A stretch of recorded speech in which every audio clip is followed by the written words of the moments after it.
নমস্কার। ভাগ্যবার্তা অনুষ্ঠানে আপনাদের সকলকে বাস্তুশাস্ত্র প্রবক্ষ্যামি লোকানাং হিতকাম্যয়া।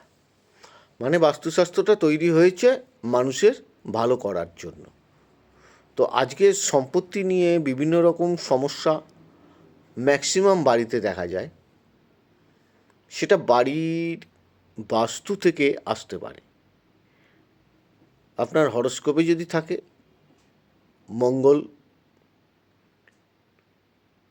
খারাপ জায়গায় অবস্থান করছে, অবশ্যই মামলা মকদ্দমা, রাহুযুক্ত কেতুযুক্ত উচ্চ নিচ্চ স্থানে, সেখানে বাস্তু নিয়ে সম্পত্তি নিয়ে যে কোনো সমস্যা যে কোনো মানুষের জীবনে দেখা দিতে পারে।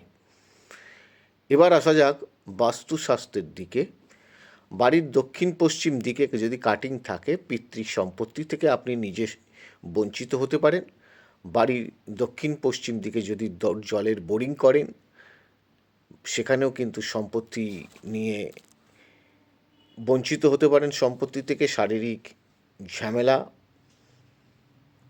পারিবারিক বিবাদ লেগে থাকবে, সেটা কিছুতেই মীমাংসা হতে চায় না। অগ্নিকোণে যদি আপনার টয়লেট থাকে, পারিবারিক থেকে অর্থ এবং সম্পত্তি পেতে অনেক সময় বেগ পেতে হয়। দক্ষিণ পশ্চিম দিকে ঘরের সেফটি ট্যাঙ্ক থাকলে অবশ্যই কোর্ট কেস হওয়ার সম্ভাবনা রয়েছে। সঙ্গে অর্থলস, সম্পত্তির ঝামেলা কিছুতেই মিটতে চায় না।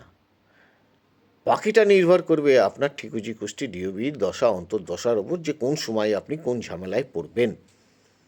এর জন্য আমি সবাই আগেই বলি, বাস্তুমঙ্গল ঘট অবশ্যই বাড়িতে রাখবেন। যদি বাড়ির আপনি শুভ ফল পেতে চান, যে বাড়িতে থেকে বিভিন্ন রকম দিক থেকে, সবার আগে বাস্তুমঙ্গল ঘট প্রতিষ্ঠা করুন পরিবারের সকলের নাম গোত্র দিয়ে। তারপরে দেখুন কি দাঁড়ায়। অষ্টমভাবে অশুভ গ্রহ, চতুর্থভাবে অশুভ গ্রহ থাকলে বিভিন্ন রকম অশান্তি ঝামেলা লেগে থাকে। ভালো থাকুন, অনুষ্ঠানগুলো দেখুন।